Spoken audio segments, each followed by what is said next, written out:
মোট 4 জন পাইছে আমার চোখের সামনে। তার থেকে রাত্রে লোক বেশি আমাদের গ্রামে পাইছে একজন।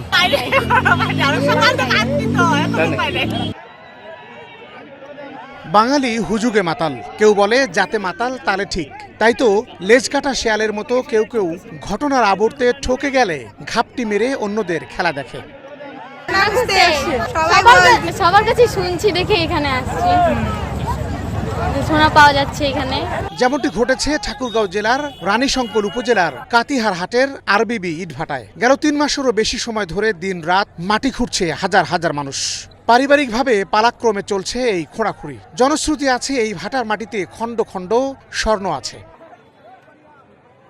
চলুন সবাই মিলে ঠাকুরগাঁওয়ের ঘটনায় অনুসন্ধানী দৃষ্টি ঘুরিয়ে আসি। সামারাইবাড়ি এলাকার আরবিবি ইটভাটার মাটিতে স্বর্ণ খুঁজতে কোদাল, বাসিলা আর খুন্তি দিয়ে দিনরাত মাটি খুঁড়ছে মানুষ। এ দৃশ্য নতুন নয়। গত 3 মাসেরও বেশি সময় ধরে দূর দূরান্ত থেকে এসে প্রতিযোগিতায় নেমেছে কয়েক হাজার মানুষ। আদৌ কি এখানে স্বর্ণ পেয়েছে কেউ? এমন প্রশ্নের উত্তর খুঁজতে 2-1 জনের সাথে কথা হয় আমাদের। এখানে প্রায় লোক সোনা পাচ্ছে, তো সোনার সন্ধানে আমিও আসছি। আমার বাসায় এখানে, অথচ আমি প্রায় 10-12 দিন ধরে যাচ্ছি, এখনো পর্যন্ত আমি মাল পাইছে এবং কি আজকে এটা বিক্রি হয়ে গেছে। আমি শুনলাম মোটামুটি 7 লাখ টাকার মতো বিক্রি করলো। এখন আমি দেখি নাই, আমার কাকা দেখছে। আমি মোটামুটি 4-5 দিন থেকে আসতেছি, আমিও মাটি খুঁজছি, আমি পাই নাই। সবাই তো আশায় আসতেছে, আমরাও আশায় আসছি আর কি, যদি লাগে যায় লাগার জন্য আসছি। তো পরশুদিন আসছি রাত প্রায় তখন 12টা বাজে। 12টার সময় দেখছি মিনিমাম 3টা ভিবেই 50,000 লোক হবে। 50,000, হ্যাঁ। তো কালকে আসছি, কালকে দুপুরে এখানে আমরা খুঁজছি। এই জায়গায় একটা মহিলা পাইছে, ওই ঢিপে মনে হয় যে একটা মোট 4 জন পাইছে আমার চোখের সামনে। কবে? কালকে, আগামীকালকে রাত্রে, দিনের বেলা। আবার আজকে সকালবেলা একজন পাইছে। আমরা 4টা দিয়ে ঘুরতেছি, এখন আমাদের ভাগ্যটা পরিবর্তন হয়নি এখনো। আমরা এই যে 10-15 দিন থেকে ঘুরাফেরা করতেছি, মাটি ঘুরে শেষ করছি, কিন্তু আমাদের কপালে নাই। আমি এর আগে আসে ঘুরে গেছি, আজকে আবার আসছি।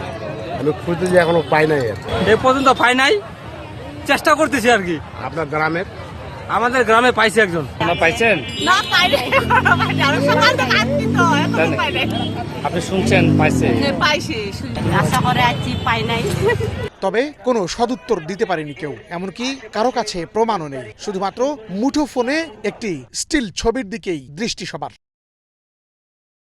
শুরুতে এক বাচ্চা একটি স্বর্ণের খণ্ড খুঁজে পায়, পরে তার হাত থেকে সেই স্বর্ণ বেহাত হওয়ার পর পরিচিতি পায়, আলোচিত হয় বিষয়টি। এতে আস্তে আস্তে ভাটার মাটি খোঁড়া শুরু করে মানুষ।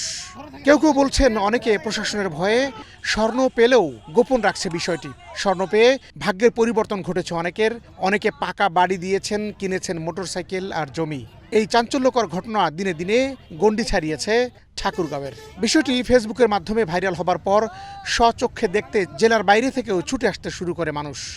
প্রথম মানুষ বিশ্বাস করতে না পারলেও আস্তে আস্তে তা বিশ্বাসে রূপ নিতে শুরু করে। তবে পাওয়ার থেকে শোনার লোকের সংখ্যা অনেক বেশি। ভাটাটি এই জেলায় অবস্থিত বেহুলা লক্ষিন্দরের বাসরঘর খ্যাত ঐতিহাসিক বাংলা গড় এলাকা থেকে প্রায় 400 গজ দক্ষিণে। এটাই স্বর্ণ পাবার কারণ বলে মনে করছেন অনেকে। বিষয়টি মিডিয়ার মাধ্যমে প্রথমে সবার সামনে আসেন। ভাটার মাটি যদি চাঁদ সওদাগরের বাড়ি বলে পরিচিত বাংলাগড়ের বিভিন্ন মন্দিরে বেষ্টিত এলাকা থেকে নিয়ে আসা হয়, তাহলে মানুষ স্বর্ণ পেতেও পারে বলে মনে করেন এই ইতিহাসবিদরা।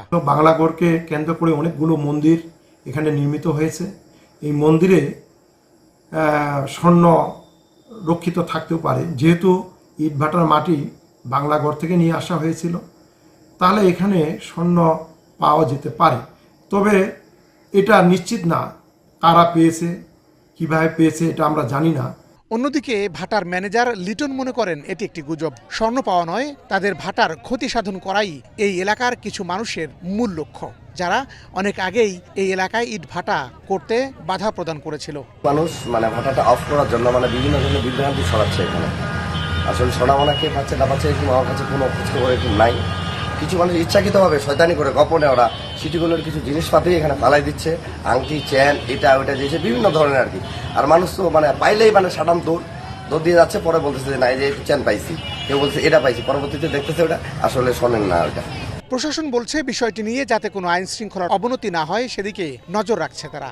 আমরা গণমাধ্যম কর্মীদের মাধ্যমে জানতে পারি যে সেখানে তারা দিনরাত মাটি খনন করছে যাতে সোনা পাওয়া যায়।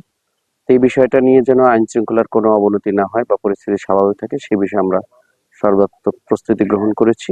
স্বর্ণ খোঁজা আর পাওয়া না পাওয়ার মিশ্র প্রতিক্রিয়ার অজুহাতে মানুষের এই মিলন মেলার শান্তিপূর্ণ সমাধান ঠিক কোথায় সেটি এখন সবচেয়ে বড় প্রশ্ন।